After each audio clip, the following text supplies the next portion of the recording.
Bonjour et bienvenue à tous sur cette vidéo qui va vous apprendre à réaliser un mobile Gobi. Ce mobile aide au développement de la vue mais aussi de la motricité fine. Sachez qu'il prend beaucoup de temps pour le faire, alors surtout réservez-vous du temps, quitte à le faire en plusieurs fois.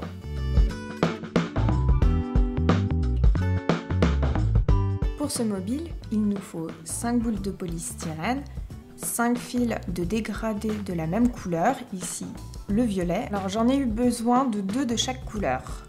C'est du fil de type canevas, du scotch, un bâton d'environ 25 cm et des ciseaux.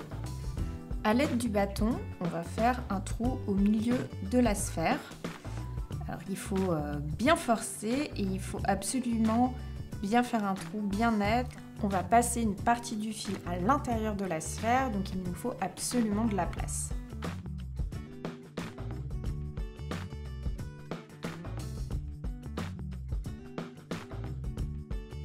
Pour commencer, en fait, je vais scotcher le début du fil à l'intérieur de la sphère, donc le plus proche du centre possible.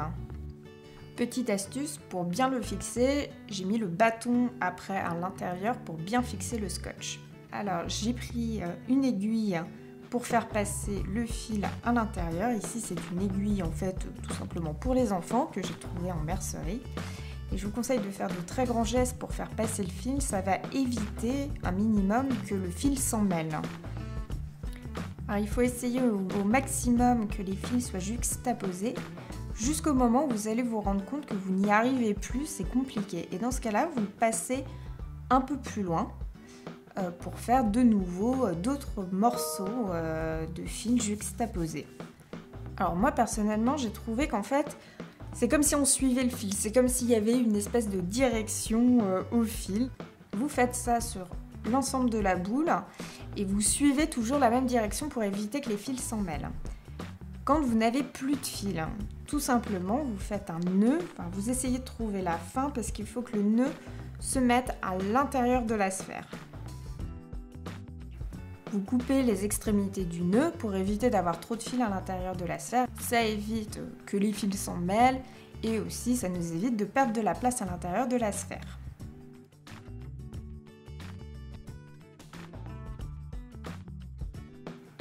Une fois que vous avez complété tous les petits blancs, il ne vous reste plus qu'à faire passer la fin du fil bien au centre de la sphère pour que la boule puisse tenir sur le fil qu'on accrochera après au bâton.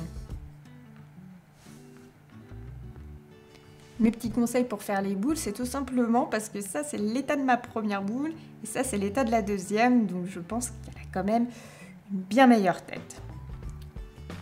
Je ne sais pas si vous voyez, mais sur mon bâton, en fait, j'ai dessiné des traits. Le bâton est maintenant divisé en 6. Comme ça, on va pouvoir placer nos 5 balles à la même distance les unes des autres.